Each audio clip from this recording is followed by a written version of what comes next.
Sebelum lanjut episode 46 sampai episode 48, jangan lupa subscribe, like, dan komentar. Agar kami semangat update kelanjutan kisahnya. Terima kasih. Nasib pria Parubaya. Episode 46. Pria Parubaya itu bahkan lebih tertekan oleh kata-kata Richard. Dia mencoba memohon. Bos, aku benar-benar tahu aku salah. Jangan membuat Old Henry melakukan ini. Richard tidak mengatakan apa-apa dan hanya menatapnya dengan tenang. Bos mendengus dan berkata, keluar dari sini, jangan berlama-lama. Mendengar keyakinan itu, pria Parubaya itu menggertakkan giginya dan berkata dengan getir, baiklah kalau begitu, aku tidak akan melupakan apa yang kalian berdua lakukan padaku. Mari kita tunggu dan lihat saja. Tunggu dan lihat. Namun, begitu dia berbalik, seorang wanita cantik muncul di depannya. Itu adalah Yolanda Land, yang menatap pria itu dengan tatapan seperti elang. Queenie bahkan lebih terkejut. Bagaimana mungkin dia tidak mengenal keindahan kampus, Yolanda Land? Kenapa dia ada di sini? Bos juga sama terkejutnya. Siapa kecantikan ini, dan mengapa dia tidak melihatnya sebelumnya? Jangan menghalangi jalanku. Siapa kamu? Pria Parubaya itu marah.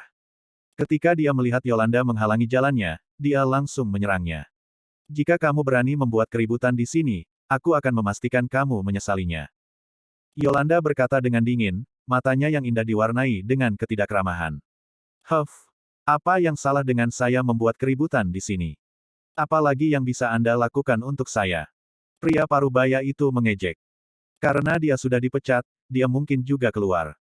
Dia sedikit panik saat mengatakan ini karena dua penjaga keamanan datang dari luar dan berjalan ke arah mereka di dapur. Manajer, kata dua penjaga keamanan. Bos terkejut bahwa ada manajer baru di alun-alun. Kenapa dia tidak tahu? Sementara itu, Queenie bahkan lebih terkejut. Yolanda sebenarnya adalah seorang manajer di alun-alun yang begitu besar. Richard menyentuh hidungnya dan berpikir bahwa Yolanda benar-benar memiliki cara yang mengesankan sebagai wanita yang kuat. Apa yang akan kamu lakukan? Apakah kamu akan memukuliku? Pria Parubaya itu berkata dengan tergesa-gesa. Kedua penjaga keamanan ini tinggi dan kuat, dan mereka sedikit membuatnya takut.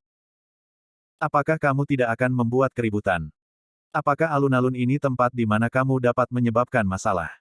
Yolanda memelototinya. Apakah kamu tahu siapa pemilik alun-alun itu? Aku tidak akan membuat masalah. Aku berjanji. Pria Parubaya itu berkeringat dingin dan menggigil ketakutan. Dia hanya mengatakan kata-kata kasar di saat yang panas. Tapi, bagaimana dia bisa benar-benar menimbulkan masalah? Dia tahu bahwa pemilik alun-alun memiliki kekayaan bersih lebih dari $1 miliar. Pemiliknya dapat dengan mudah mempekerjakan seseorang untuk membunuhnya atau menghancurkan hidupnya. Semakin dia memikirkannya, semakin dia menjadi panik. Tetapi jika dia tahu bahwa pemilik alun-alun telah berubah, dan ibu pemilik bahkan tidak peduli dengan $50 miliar, bagaimana dia akan bereaksi? Dia akan terkejut. Bos besar restoran itu terkejut dengan sikap Richard. Siapa dia? Richard tidak dikenal dan asing baginya, tetapi Richard berhasil membuat Harold Wendell meneleponnya dan manajernya muncul. Ini. Awasi saja dia saat dia keluar. Kalahkan dia jika dia berani membuat masalah. Kata Yolanda. Berperilaku sendiri. Kenapa kamu tidak pergi sekarang? Kedua satpam itu datang. Pria Parubaya itu panik. Kali ini, dia benar-benar ketakutan. Dia berlari keluar dengan tergesa-gesa tetapi kembali lagi dan berlutut di depan Richard. Maafkan aku, maafkan aku. Aku tahu aku salah. Tolong jangan cari seseorang untuk menggangguku. Ketakutannya tumbuh setiap menit dia memikirkannya. Dia tahu bahwa dia telah melakukan kesalahan besar hari ini. Dia sangat menyesalinya. Untuk apa aku mengganggumu? Richard tersenyum. Aku hanya memintamu untuk pergi dari sini. Kata-katanya yang sederhana mengguncang Queenie dan membuatnya linglung. Dia benar-benar melakukannya. Pria Parubaya itu memiliki perasaan campur aduk, siapa dia? Satu kata darinya benar-benar membuatnya kehilangan pekerjaannya. Kamu berjanji padaku kamu tidak akan main-main denganku. Kamu berjanji. Pria Parubaya itu bangkit dan berjalan keluar dengan cepat, seolah ingin melarikan diri dari sana. Kedua penjaga keamanan segera mengikutinya. Ekspresi badai Yolanda menjadi jelas dan dia tersenyum. Dia datang dan menatap Richard saat dia bertanya, makan malam. Ya, bergabung dengan kami. Richard tersenyum. Tidak, aku masih ada pekerjaan. Kalau tidak, bos akan memarahiku, Yolanda terkekeh. Kata, bos, sangat ditekankan. Richard meliriknya dan tidak bisa berkata-kata. Namun Queenie, menggigit bibirnya rat-rat. Kecantikan Yolanda membuatnya merasa minder dan malu pada dirinya sendiri. Bagaimana Richard dan Yolanda saling mengenal? Mereka tampak seperti memiliki hubungan yang baik, apakah ada sesuatu di antara mereka? Hati Queenie dipenuhi kekecewaan. Luangkan waktumu dan nikmati, kata Yolanda, lalu berbalik dan berjalan keluar. Setelah Yolanda pergi, bos segera menghela nafas lega dan berkata kepada Richard dengan sopan, maaf untuk hari ini. Sebagai permintaan maaf, kamu bisa makan apa saja di sini hari ini secara gratis. Pemuda di depannya telah berhasil membuat Harold Wendell memanggilnya secara pribadi, jadi dia pasti harus memperlakukannya dengan sopan. Tidak apa-apa. Richard menggelengkan kepalanya. Iya, untuk temanmu, aku telah memutuskan untuk menjadikannya kepala pelayan. Bos tidak punya pilihan selain mengatakannya. Richard menatap Queenie. Queenie menggelengkan kepalanya. Itu menggoda tapi dia hanya pekerja paruh waktu. Dia tidak punya banyak waktu, bagaimana dia bisa menjadi kepala pelayan? Bos tiba-tiba merasa canggung. Richard, kamu harus pergi makan dulu. Queenie memandang Richard, merasa kecewa sekaligus tersentuh. Jangan bekerja di sini lagi, aku akan memperkenalkanmu dengan pekerjaan baru. Richard serius. Bekerja di bawah Yolanda jauh lebih baik daripada bekerja di sini, bukan? Terima kasih, tapi aku hanya bisa bekerja di sini untuk saat ini. Queenie berkata dengan serius. Dia berpikir bahwa pekerjaan yang akan diperkenalkan Richard kepadanya adalah pekerjaan sehari penuh. Dia masih harus pergi ke sekolah, bagaimana dia bisa punya waktu? Richard mengangkat bahu dan berkata, aku ingin kamu bekerja di bawah Yolanda. Pekerjaannya akan sangat mudah. Dia. Queenie terkejut.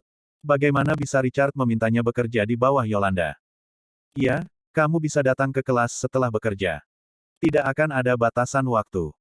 Yolanda akan berbicara denganmu tentang gajimu, kata Richard. Dia akan setuju, bukan? Namun Queenie menggelengkan kepalanya. Terima kasih banyak. Queenie tersentuh karena Richard sangat baik padanya. Namun, Yolanda terlalu cantik, dan Richard dan dia saling mengenal, jadi dia akan pergi menemuinya sesekali. Jika Richard melihatnya, Queenie akan merasa tidak enak dengan dirinya sendiri.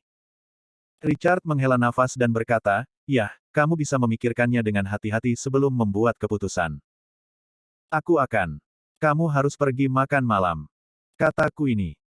Menatap matanya, Richard hanya bisa berkomentar, "Jangan bekerja hari ini, ayo makan bersama." Tidak apa-apa. Hati Queenie sakit. Richard menghela nafas dan hanya bisa pergi. Dia mengerti apa yang dia pikirkan. Jika dia lebih memaksanya, dia mungkin akan mulai menangis. Queenie memandang Richard yang pergi, dan air mata mengalir dari matanya. Aku sangat ingin makan denganmu, tapi sekarang aku tidak bisa. Dia berpikir untuk dirinya sendiri. Kamu punya teman yang kuat. Bos menghela nafas pasrah. Ya, dia benar-benar. Queenie menangis. Dia semakin jauh dan jauh darinya. Richard kembali ke meja. Gracia dan Zelda tidak tahu apa yang terjadi di dapur, tapi mereka tahu aneh melihat Richard masuk setelah sekian lama. Dia tidak mengatakan apa-apa dan mereka bertiga makan dalam diam. Gracia membayar tagihan dan mereka bertiga keluar dari restoran. Zelda secara alami tidak ingin menjadi roda ketiga, jadi dia pergi setelah mengucapkan terima kasih. Richard menghela napas lega. Saat mereka makan malam, ekspresi Zelda tidak berubah, menunjukkan bahwa Gracia tidak mengatakan apa-apa padanya. Zelda mengakui bahwa itu adalah dia yang terakhir kali. Kata Gracia dengan dingin. Richard membeku. Sepertinya Zelda membantunya menutupi kebohongannya. Dia merasa lega. Biarkan aku mengirimmu kembali, kata Gracia. Richard sangat berharap hal itu terjadi. Akan menyenangkan untuk duduk di mobil Gracia, karena dia bisa mengintip pahanya. Namun, dia harus mendiskusikan beberapa hal dengan Yolanda. Dia hanya bisa menggelengkan kepalanya dan mengatakan bahwa masih ada beberapa hal yang perlu dia lakukan, meskipun dia sangat enggan untuk melakukannya. Tidak apa-apa. Aku bisa menunggumu pulang kerja. Gracia berpikir bahwa Richard masih harus bekerja, dan dia hanya bisa pergi setelah dia menyelesaikannya. Richard tergerak dan ingin segera masuk ke mobil Gracia. Tetapi setelah ragu-ragu sebentar, dia berkata, akan sangat terlambat jika kamu menungguku. Terlambat. Apa yang dia maksud? Gracia tercengang. Mungkinkah bahwa dia mengisyaratkan dia? Gracia menatap Richard, yang pernah tertangkap basah sedang melihat pantatnya secara diam-diam, dan ekspresinya menjadi tidak wajar. Tentu saja, Richard tidak menyangka kata-katanya akan membuat Gracia salah paham. Dia hanya bisa mengembalikan bahwa ada sesuatu yang perlu dia perhatikan. Baiklah kalau begitu, bekerja keras, kata Gracia. Richard hanya bisa mengangguk, dan Gracia berbalik untuk naik lift kembali. Dia melihat ke belakang saat dia pergi. Kapan dia bisa tidur dengannya lagi? Richard menghela nafas dan segera pergi mencari Yolanda. Dia segera menunjukkan kepadanya rencana masa depannya untuk alun-alun, dan Richard sudah hampir yakin bahwa dia ingin dia menjadi manajer. Sekitar jam 9 malam, mereka berdua keluar dari kantor manajer. Richard menawarkan untuk mengantarnya pulang, dan Yolanda setuju sambil tersenyum. Mereka berdua pergi ke tempat parkir. Namun, ketika mereka baru saja tiba di mobil, Yolanda berkata dengan suara terkejut, "Apakah mobil ini milikmu?" Mobil tertabrak. Episode 47. Richard terkejut ketika dia mendengar suara ini. Dia menoleh dan menatap Queenie, yang terkejut. Betul sekali. Itu Queenie Carson. Ketika dia baru saja pulang kerja, dia menekan tombol lantai pertama di lift dan dia berjalan keluar dengan linglung. Setelah berjalan beberapa saat, dia menyadari bahwa dia telah melakukan kesalahan dan segera berbalik. Tapi dia melihat Richard dan Yolanda keluar dari lift dan berjalan menuju BMW. Dia tercengang karena dia tahu penampilan mobil itu. Dia menabrak mobil semacam ini terakhir kali, dan dia telah menunggu telepon pemiliknya beberapa hari ini. Richard tahu bahwa ini adalah situasi yang buruk. Yang paling penting adalah ketika Queenie menabrak mobilnya terakhir kali, dia tidak memberitahunya bahwa itu adalah dia meskipun dia sudah lama mengkhawatirkannya. Tapi sekarang dia melihatnya, Richard merasa bersalah. Namun, tidak hanya ada satu BMW seri 7 di jalan, ada juga BMW lainnya. Dan, Richard menemukan bahwa Queenie tidak sedang menatapnya, tapi pada Yolanda. Dia mengira mobil ini milik Yolanda. Lagi pula, dia punya pacar dari keluarga kaya, yang dikenal oleh semua orang di sekolah. Richard tersenyum pahit di dalam hatinya. Apakah dia tidak terlihat seperti pemilik mobil ini? Yolanda juga sedikit terpana, tetapi dia cerdas dan penuh perhatian. Ketika dia melihat Queenie menatapnya, dia langsung tersenyum. Ya, mobil ini milikku. Biarkan aku mengirimmu kembali ke sekolah.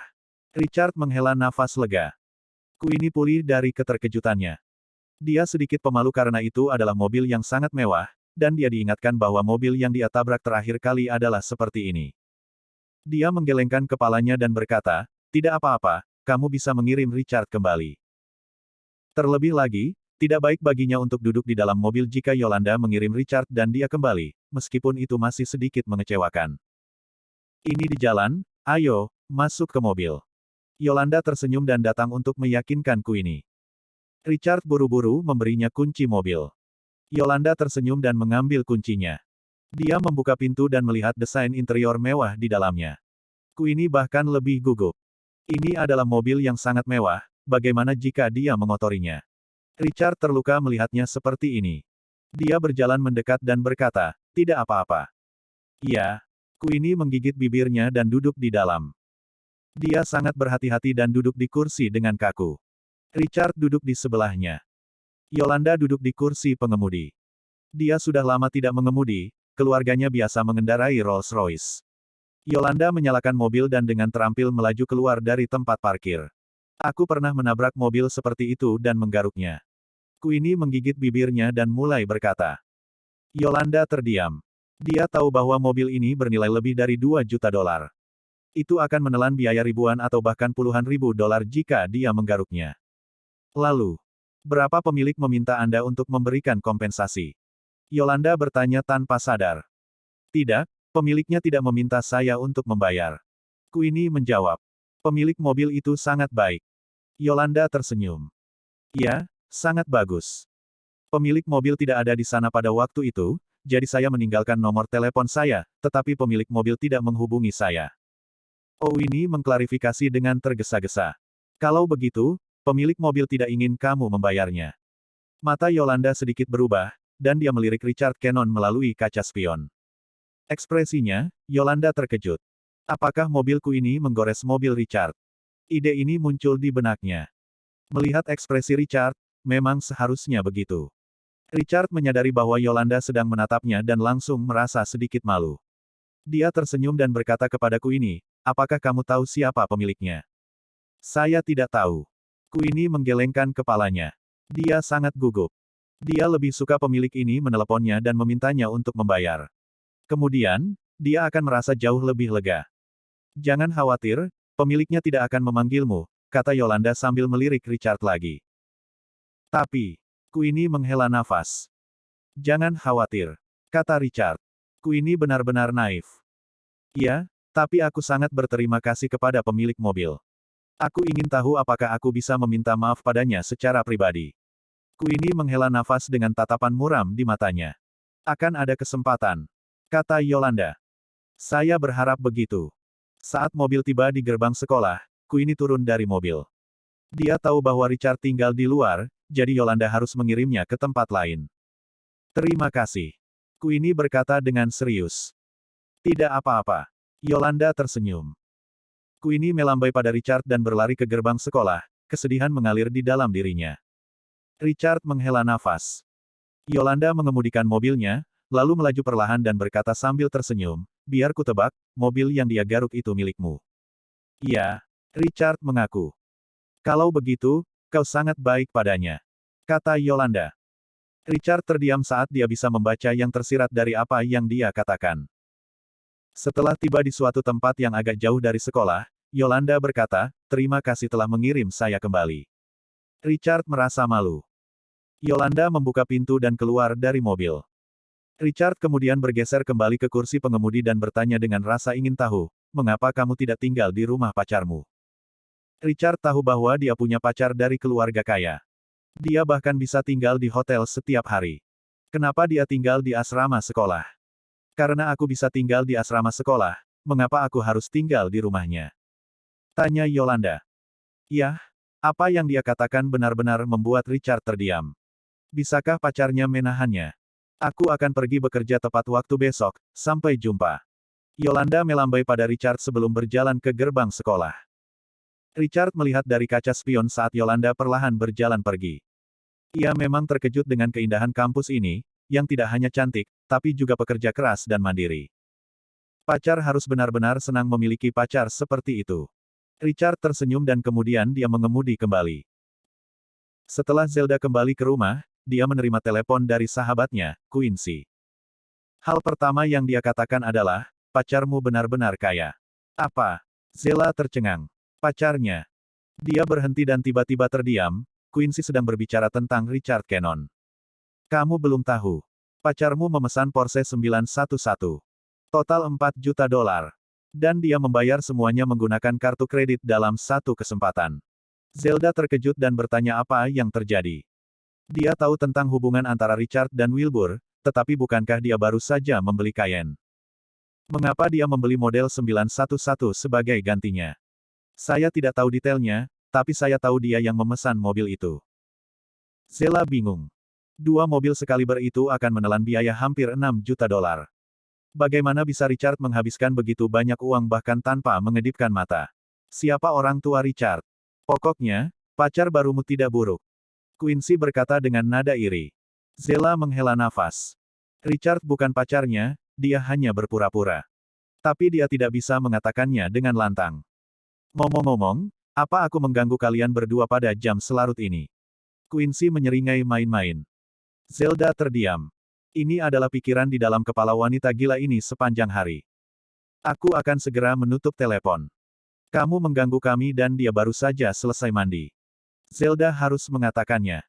Jika tidak, Quincy hanya akan terus mengoceh tanpa memberinya ketenangan pikiran. Oh, itu bagus, aku masih sendirian di kamarku yang kosong. Kapan Tuhan akan memberiku pria tampan seperti pacarmu? Quincy mengeluh, lupakan saja, aku tidak ingin membicarakannya lagi, ingat untuk santai saja. Panggilan telepon ditutup. Zelda merasa lega. Dia akan mandi dan pergi tidur, tetapi tiba-tiba lampu di kamar padam. Apa yang terjadi? Apakah sirkuit terbakar? Dia menekan tombol lagi dengan curiga dan ketakutannya terbukti. Bagaimana dia bisa tidur tanpa listrik? Dia mengemasi barang-barangnya dan bersiap untuk pergi ke hotel untuk mendapatkan kamar tidur. Namun, begitu dia membuka pintu dan berjalan ke pintu lift, dia tercengang karena seseorang baru saja keluar. Itu adalah Richard Cannon. Kenapa dia ada di sini? Apakah dia punya rumah di sini? Jika demikian, mengapa dia tidak tahu? Sementara itu, Richard juga terkejut melihat Zelda. Kebetulan sekali. Mungkinkah rumah Zelda juga ada di komunitas ini? Dia terdiam tetapi tahu bahwa itu masuk akal. Zelda memiliki beberapa waralaba restoran, jadi wajar jika dia menghabiskan jutaan dolar untuk membeli rumah di sini. Namun, Richard, yang telah tinggal di sini selama beberapa hari, tidak menyadari bahwa dia adalah tetangganya. Dia masih berpikir bahwa dia akan tidur nyenyak karena tidak ada kelas besok. Tapi sekarang, dia hanya merasa malu. Dia berjalan keluar dari lift dan berkata, "Saudari Zelda, sungguh kebetulan." "Ya, kebetulan sekali. Apakah kamu punya rumah di sini?" Zelda bertanya. Richard hanya bisa mengangguk. Dia tidak bisa berbohong padanya, karena dia tidak bodoh. Zelda terperangah. Dia tahu siapa orang-orang di lantai ini, tetapi Richard baru saja keluar dari lantai ini dan berkata bahwa dia punya rumah di sini. Kemungkinannya adalah dia membeli rumah dari salah satu pemiliknya di sini. Dia tahu bahwa baru-baru ini, dia membeli dua mobil yang harganya lebih dari 7 juta dolar. Dia juga membeli rumah seharga lebih dari 3 juta dolar di sini, itu berarti dia sudah menghabiskan sekitar 10 juta dolar. Berapa banyak uang yang dimiliki Richard? Pada saat ini, Zelda sangat penasaran.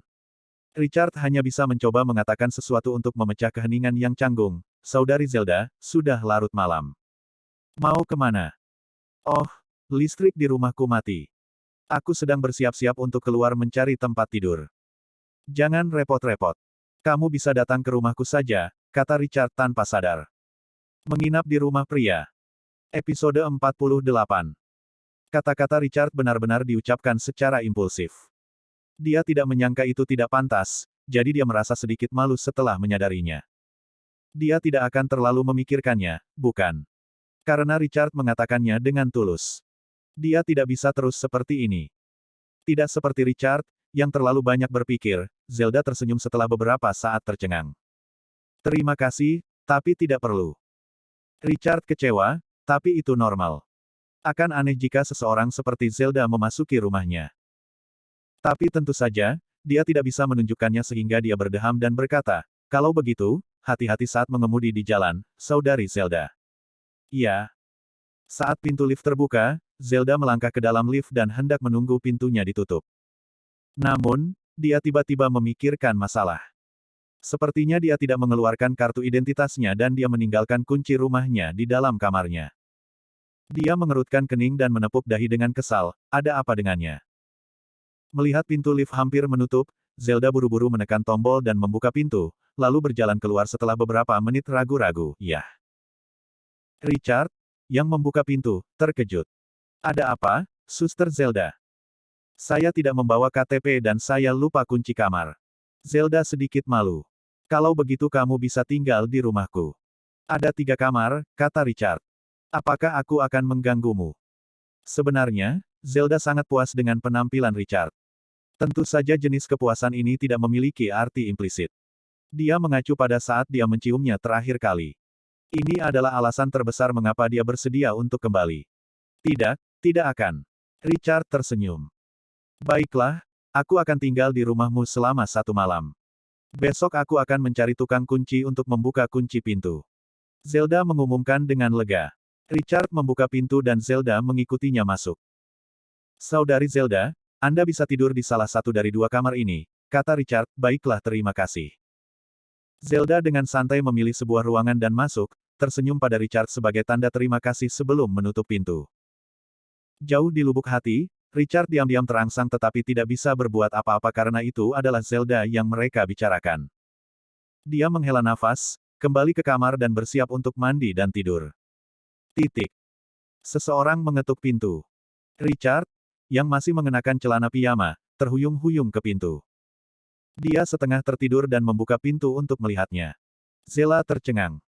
Richard tersipu dan segera bangun. Dia lupa bahwa Zelda ada di rumah.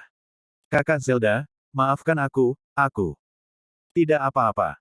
Aku hanya akan memberitahumu terima kasih untuk semalam. Aku akan mentraktirmu sarapan di pagi hari. Kata Zela. Karena tidak ada kelas hari ini, Richard setuju. Dia menutup pintu, mandi cepat dan berganti pakaian. Meskipun rutinitas paginya, dia masih merasa malu, dia batuk dan berkata, aku sudah selesai, Sister Zelda. Zelda berdiri dari sofa. Dia sudah membuat janji dengan tukang kunci untuk datang dengan tukang listrik di sore hari. Mereka seharusnya bisa menyelesaikan masalahnya hari ini. Nah, kita mau makan di mana? Saudari Zelda, Anda yang membuat keputusan. Richard tidak keberatan. Mereka berdua keluar bersama. Karena Richard harus pergi ke alun-alun, dia hanya bisa mengendarai mobilnya saja. Setelah mereka sarapan sederhana di kafe terdekat, Zelda pergi ke restorannya. Sementara itu, Richard kembali ke alun-alun. Di tengah jalan, dia diingatkan bahwa dia meninggalkan beberapa dokumen di rumah, dia hanya bisa berbalik dan pulang. Setelah mengambil apa yang dia butuhkan, dia secara tidak sengaja membuka kamar tempat Zelda tidur tadi malam. Memang tempat dia tidur ditinggalkan dengan sedikit aroma. Richard dengan enggan pergi dan turun ke bawah untuk berkendara ke alun-alun. Ketika dia tiba di kantor manajer, Yolanda sudah bekerja dan meninggalkan semuanya dengan baik. Richard sangat puas. Sepertinya dia benar-benar memenuhi syarat untuk menjadi manajer. Baru pada siang hari Gracia datang untuk menandatangani kontrak. Karena Yolanda memberinya kontrak 5 tahun, Gracia cukup puas. Richard melihat wajahnya yang tersenyum dan terkejut. Sudah lama sejak dia melihat Gracia dengan begitu santai. Dia menghela nafas. Kalau begitu aku akan naik ke atas. Kamu harus bekerja keras. Kata Gracia. Dia dalam suasana hati yang baik. Richard mengangguk, kurang dari 5 menit setelah Gracia pergi, ponsel Richard berdering. Itu memang pesan WeChat dari Gracia yang berterima kasih padanya untuk segalanya. Menurutnya, dia cukup senang bahwa masalah kontrak diselesaikan dan dia ingin mentraktirnya makan malam kali ini. Richard tidak tahu bagaimana menjawab dan hanya bisa mengatakan bahwa dia sangat sibuk. Gracia mengiriminya pesan yang mengatakan, "Yah, bagaimanapun, aku berhutang budi padamu. Aku ingin berterima kasih." Pikiran Richard segera mengarah ke arah yang berbeda. Jika dia mengatakan padanya bahwa dia adalah juru sita sekarang, apakah Gracia akan jatuh cinta padanya? Jika dia mencoba meminta itu sebagai bantuan, apakah dia akan setuju? Dia menggelengkan kepalanya, mungkin tidak. Dia menghela nafas dan berpikir pada dirinya sendiri bahwa akan ada peluang di masa depan. Di sisi lain, Gracia merasa tidak berdaya saat dia menjawab. Oke. Ketika dia sedang duduk di kantor, seseorang tiba-tiba mengetuk pintu. Masuk, kata Gracia. Pintu didorong terbuka dan seorang karyawan mengatakan bahwa seseorang sedang mencarinya. Gracia berdiri dengan ragu dan berjalan keluar. Dia kebetulan melihat Zelda, yang bosan dan datang ke sini untuk melihat toko lagi. Gracia tercengang. Zelda bahkan lebih tercengang ketika dia melihat Gracia. Apakah kamu bos di sini? Iya. Gracia mengangguk karena dorongan hati. Zela mengerutkan kening. Dia baru saja keluar dari restorannya sendiri dan masih enggan untuk menyerah di tempat ini, dia juga tidak mengetahui siapa pemilik alun-alun itu. Mau tak mau dia datang dan berpikir untuk berbicara dengan pemilik tempat ini. Jika dia bisa mengambil alih toko, dia bersedia melakukannya. Tapi apa yang terjadi? Ternyata toko ini milik Gracia. Jika bos baru bersedia memperbarui kontraknya, itu hanya bisa dari seseorang yang dia kenal, jadi. Zelda menganalisis kemungkinan dengan marah. Tiba-tiba, seseorang muncul di benaknya. Mungkinkah dia pemilik baru alun-alun?